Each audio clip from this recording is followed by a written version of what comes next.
पूजा गुरु पास्ति स्वाध्याय संयमस्तपा दानम चेति गृहस्थानाम षट कर्माणि दिने दिने। यह षट कर्तव्य श्रावक के लिए बताए, जिसमें से देव पूजा का जो विषय है वह बहुत विस्तार वाला है, इसे बाद में समझेंगे। गुरु की उपासना आवश्यक जीवन में करना चाहिए। स्वाध्याय को भी परम तप कहा है। स्वाध्याय भी योग मार्गदर्शन और योग्यता के अनुसार ही करना चाहिए। ऐसा नहीं कि कोई भी पुस्तक कभी भी कहीं भी कैसे भी उठाई पढ़ ली और अपने मन से उसे समझने लगे, करने लगे। स्वाध्याय का मतलब होता है परिपूर्ण जिन शासन जैन धर्म के ज्ञान की प्राप्ति, जो कि परम दुर्लभ है। सर्वप्रथम, जिसे कि पहले बताया गया था कि प्रथमानुयोग के ग्रंथों का भली भांति अध्ययन करना चाहिए। अभी होता यह है कि ज्ञान प्राप्ति की इच्छा से या सुनने के लिए या किसी शिविर आदि के माध्यम से या सेमिनार के माध्यम से या किसी व्यक्ति विशेष के माध्यम से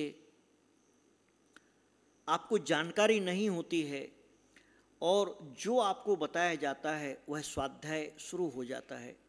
परंतु बहुत विचार करना, यह बहुत सोचनीय और विचारणीय स्थिति है कि स्वाध्याय का फल अगर हमें अपने जीवन में प्राप्त करना है और स्वाध्याय का आनंद लेना है, तो आप सर्वप्रथम सिर्फ प्रथमानुयोग के ग्रंथों का ही स्वाध्याय करें। एक दिन बड़े मजेदार प्रसंग आते हैं, से कभी कभी आते हैं। मैंने कहीं पूछा कि आप लोगों को 28 मूल गुण मालूम है क्या? प्रवचन चल रहा था, सभी ने हाथ खड़ा कर दिया। हाँ, 28 गुण साधु के होते, साधु के होते, साधु के होते। देखिए, अगर अक्रम का स्वाध्याय है, कहीं का कुछ भी पढ़ लिख लिया, परिणाम इसका क्या होता है? फिर मैंने पूछा कि आपको अपने 8 मूल गुण मालूम हैं क्या? अब 8 मूल गुण मैंने जैसे ही पूछा, अब वो सब एक दूसरे से पूछने लगे ये क्या होता है। यानी विचार कीजिए कि एक श्रावक साधुओं के 28 मूल गुण जानता है कि साधु के 28 मूल गुण होते हैं।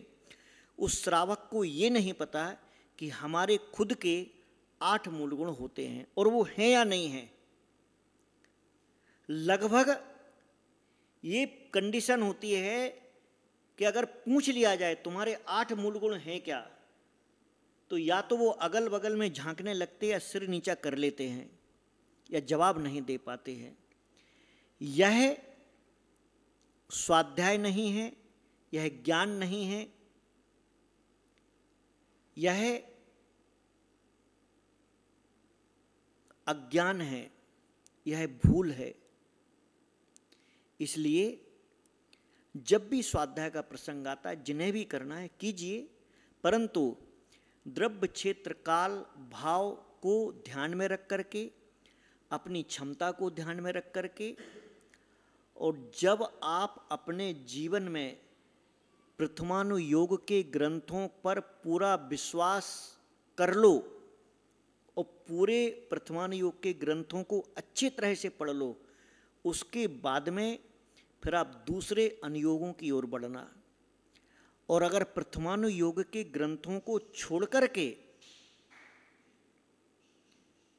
सीधा कोई कोई तो ऐसी छलांग लगाता है, ऐसा जंप लगाता है कि प्रथमानुयोग के ग्रंथों को वह कहता है कि इसमें तो सौंदर्य है, इसमें तो कथा कहानियाँ हैं, इसमें तो किस्से हैं। निश्चित रूप से वह अत्यंत बड़ा वाला मिथ्या दृष्टि जीव ही ऐसा सोच सकता है और बोल सकता है, जिसका मिथ्या ज्ञान बहुत ज़्यादा भरा हुआ है, या जो मिथ्या ज्ञानी है, ऐसा जीव ही इस प्रकार की बात बोल सकता है।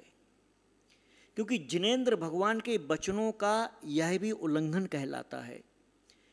जिसने प्रथमान योग नहीं पढ़ा है, अच्छे से जाना नहीं है, विश्वास नहीं है, कर्णानुयोग के बारे में जानता नहीं है, मानता नहीं है, चरणानुयोग का अध्ययन नहीं किया है और सीधा द्रव्यानुयोग का अध्ययन करेगा, आध्यात्मिक ग्रंथों का सीधा एक तत्व को पकड़ करके जो चलेगा, निश्चित रूप से उसका वह स्वाध्याय नहीं कहलाएगा, उसका वह टाइम पास या मनोरंजन कहलाएगा। वह अपने जीवन में किताब को लेकर के सिर्फ अपने समय को जैसे तैसे यदवा तदवा बिता रहा है, उसे स्वाध्याय का फल नहीं मिलेगा। वह जिसको बताएगा, जिसको सिखाएगा, उसने जिसने गलत सीखा है वह सामने वाले को भी गलत ही बताएगा। इसलिए द्रव्यानुयोग में कूदने के पहले उन किताबों के, उन पुस्तकों के, उन शास्त्रों के नाम लेने के पहले उसके नाम लेने की योग्यता प्राप्त करो। उसकी योग्यता प्राप्त किए तुम सीधा शास्त्र पढ़ोगे तो बस वही, जैसे बंदर के हाथ में छुरी आ जाए तो वह खुद का भी और दूसरों का भी घात करता है। इसी प्रकार से प्रथमानुयोग आदि के ग्रंथों को छोड़ करके जो सीधा द्रव्यानुयोग में जंप लगाता है, वह अपना भी घात करता है और दूसरों का भी घात करता है और नाम लेता है भगवान का। रटन लगाएगा कि तो बीतरागी भगवान, सर्वगीतोपदेशी, क्या मालूम क्या क्या बोल करके लोगों को गुमराह करता है। यह ज्ञान के नाम पर ब्लैकमेलिंग कहलाती है। ऐसे लोगों से सावधान रहना चाहिए और ऐसे लोगों को सावधान रहना चाहिए कि वे अपने जीवन में स्वाध्याय के नाम पर क्या कर रहे हैं। ऐसे व्यक्तियों से अगर प्रथमानुयोग के ग्रंथों के नाम और उनके आचार्यों के नाम पूछ लो तो वो नाम नहीं बता पाएंगे, परंतु बाकी के ग्रंथ जो उन्हें प्रिय हैं, उन्होंने अपने जीवन में सिर्फ उन्हीं ग्रंथों को सर्वमान्य कर दिया है और बड़े बड़े व्याख्यान, बड़ी बड़ी व्याख्याएं करेंगे, खूब गुणगान करेंगे, वह भी भगवान के नाम पर। अरे थोड़ा सा तो डरना चाहिए कि जिस जिनेंद्र भगवान का नाम ले ले करके, जिन पूर्वाचारी भगवंतों का नाम ले ले करके तुम अपने खुद की मूल बुद्धि, तुम अपनी खुद की मंद बुद्धि का जो प्रचार प्रसार कर रहे हो, वह स्वाध्याय नहीं है। वह तुम अपने मत, अपने खुद के ईजाद किए हुए, खुद के उत्पन्न किए हुए मत का समर्थन और समर्पण कर रहे हो, उसे तुम थोप रहे हो, ज्ञान बता नहीं रहे हो, ज्ञान थोप रहे हो।